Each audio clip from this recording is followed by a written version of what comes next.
Hey, good afternoon, Grove Church. It's good to be here with you guys. We're doing this live on Tuesday. Welcome anybody, you guys who are watching that right now. And as always, shout out to anybody who watches this later. I am here today with local coronavirus expert Mark Powell Freeman. How you doing, dude? Man, I'm doing all right. I'm doing all right, Charlie. Do you notice what I'm wearing?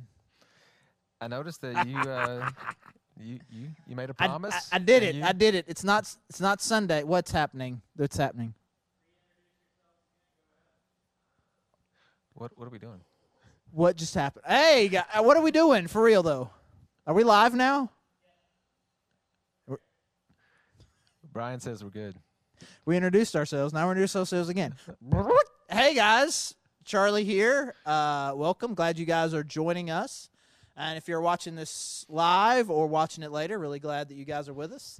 And as always, I have local epidemiologist and corona You got better. virus The second time was better. expert Mark Powell Freeman. How you doing, dude? I'm good. Good. I'm good. You I notice, appreciate that you. you notice what I'm wearing? You, notice yeah, what- you didn't disappoint. No, Man. see, to me, this is just one step closer. I mean, to me, this isn't preaching in a Razorback tee and athletic shorts. It's just one step closer. We're just seeing how brave I can get with this. So we'll know how brave by Sunday. We'll see what happens. You are actually on the stage, though. Yeah, that's right. Mic in my hand.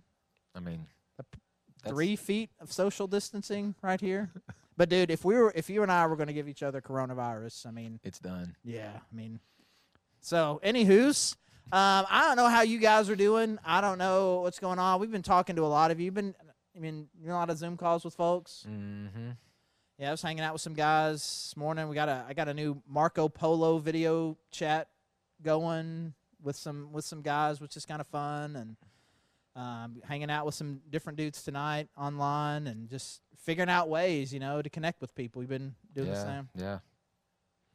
And so I don't know about you, but I've started to notice kind of some recurring themes as I'm interacting with different folks from the staff, different folks from the church, or different people from other churches, even some hanging out with some quarantined missionaries earlier today. I'm starting to notice some particular themes, like some common struggles that people seem to be having during this time. And so I was wondering if you've picked up on any of those, and if so, maybe what's one of the biggest ones, and what advice have you been given? Yeah, I mean, I think with everybody, in the house together, for some that is a very different day to day than what they're used to, and the added pressure of doing school and people that are trying to figure out how to do work from home, and then at the same time, what does it look like to be a good parent? What does it look like to be a good spouse? I think there's just an added pressure that all of a sudden was just there, and everybody's like, "Oh my goodness, man, this is." There's been a few folks that I talked to that they just almost couldn't put it into words, like, how is this going to work out? Right. Right. Yeah, and as I've thought about that, advice that I've given and just am trying to act on in our house is, man, our homes just have to be full of a lot of grace right now. A lot well said. I need a lot of grace. I need to give a lot of grace as we carry around the weight of this, and everybody carrying it a bit differently.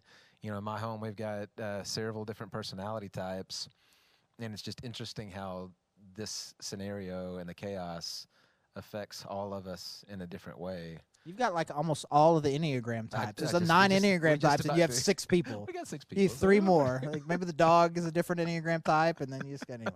So you were in the middle of saying something my really. teacup Chihuahua's definitely got one like of them. A 7. It's probably a 7. Aren't all teacup anyways. Yeah, and Terry and I are opposites, and so the way that we're feeling about it, the way that we're dealing with it is just. But even me, I think I kind of got caught off guard by the whole thing because of my bent towards being optimistic. Oh, it'll be all right, and it'll it's not going to affect us that much. And then all of a sudden, here we are.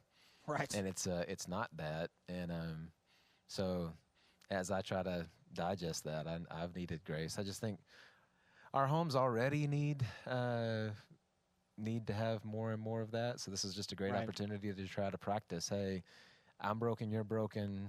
we're all under this roof together in tight quarters, and dealing with this differently. How do I give you some margin That's good. to be you? That's real good. Yeah, a couple things I've been thinking about, and one of them is something you and I talked about. I think even last week, is that you're bent towards productivity, right? And with a few exceptions, man, most of us right now are not as productive as we normally would be. I mean, there's just and that's frustrating. Yeah, and you can do everything that you possibly can to make your work environment. You're just not going to be as productive at home with kids, or just with changing job circumstances. Had a conversation with somebody today who's just like, well, because of the changing circumstances, I just don't have as much work to do. I couldn't be productive because I don't have as much to do. And there's a sense in which that can be really frustrating for people. And one of the things I want to make sure that we're clear on, and I'm not worried about this with you, but I just want to make sure that we're all clear on, is that your productivity isn't what defines your value. It's one thing to be like, I like routines and I like being productive. It's another thing when we start to switch and think, my value comes from what I accomplish and what I achieve. And so even if a little bit of you believes that, then suddenly your productivity gets reduced. Now my value has been reduced. I'm not as important, I'm not as valuable as I once was because of my drop in productivity.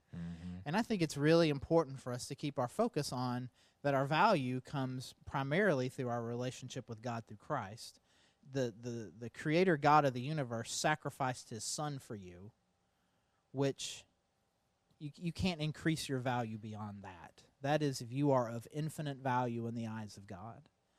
And even secondarily from that, those of us who are quarantined and trapped, I mean, there's lots of other ways that you are being valuable, even if you're not being work productive. Just in loving your family well, like you're saying. I'm extending grace today. I'm loving well, and I think that's really important. And so I think we just got to make sure that we're not allowing ourselves to get tangled into this. Like, my value, my importance comes from what I do. And I was talking to some guys. You ever notice this? And again, this is going to feel like we're calling specific people out, and we're not. But there's just sometimes, like, you got a family that's coming to the church, and then they have a kid. And then what happens to them sometimes after they have that first kid? Just disappear. Oh, yeah. It's disappear. Maybe it's not the first. Sometimes it's just too tough. It's too difficult. Yeah, and so life's too hard. Life's too stressful, and now I got this kid, and so I can't handle it all. And so what I do is I give up church. And I was talking to a group of guys about that today. Just how many of us are feeling this is all too much, and what we're giving up are the things that help us the most. So now I'm giving up my quiet time. I'm giving up the things that give me spiritual connection with God, that are designed to really keep me personally and spiritually healthy. I'm so overwhelmed by life, I'm giving up the things that give me life. It's like I'm so sick and I'm so tired from being sick, I don't have the energy to take medicine. Is a little bit what that's like. So when their lives get overwhelmed, they drop out of church or they drop out of small group. I'm starting to see some of those same kinds of things. So what are some ways for somebody who their normal routine, some of it they can't help. They can't help that a lot of the things that they do for spiritual growth aren't the same. What are some things you would recommend for somebody to, in the absence of old routines, of still finding ways to kind of prioritize spiritual growth? I mean, one thing that's always been big for me, and if it hasn't been a practice that I would encourage, is just getting out and going for a walk, and just talking silently or out loud to God, and making those prayers very verbal. I mean, both being cooped up and getting outside and just having some fresh air and some sunshine. I think the next few days are going to be awesome. It's just reminded me. It seems like it's been more valuable as of late because of that. It feels like it's just life giving, you know. There's been some beautiful sunsets. Just a reminder that God is still on the throne. He cares. He listens to all of my belly aching. You know. I don't know. That's been really good. And I remember this. There was this conference speaker that I heard several years ago, and he was terrible and boring and awful. And so it's amazing to me that he said one thing that I remembered. It was really good. He was using the analogy of when you're in the airplane. Say, well, if the cabin pressure drops, these things will drop from the sky. It's like, and if you have a kid, you put on the mask on yourself first, and then help your kid.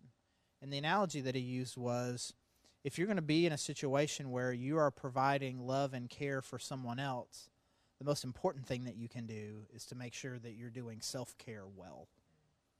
Because if you're not healthy, you can't help someone else.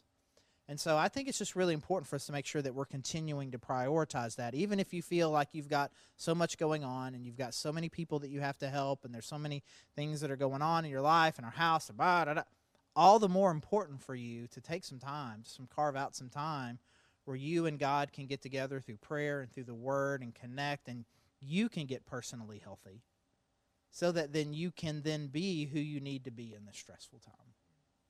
Yeah, that's good. So we're trying to get into some new routines. We started a new routine today here on Tuesday, which is a different day for us, Mark and I, to be together. We're trying some different things this week to try to make sure that we are helping you and supporting you as best we can. Encourage you guys to stay connected to our different social media accounts, make sure you know what's going on, and so that we can still be the church to you in any way that we can. And so we're going to be talking about different things, Mark and I on Tuesday, maybe some other times during the week we'll be talking about. If there's things that you wish we were talking about that would be a help to you, would be an encouragement to you, please feel free to put those in the comments. We would love to hear it. We're definitely open to suggestions. We'd love to hear from you the best way that we can serve and help you during times like this. Mark, as always, it was good to be with you. And appreciate you guys, and hope you have a blessed week.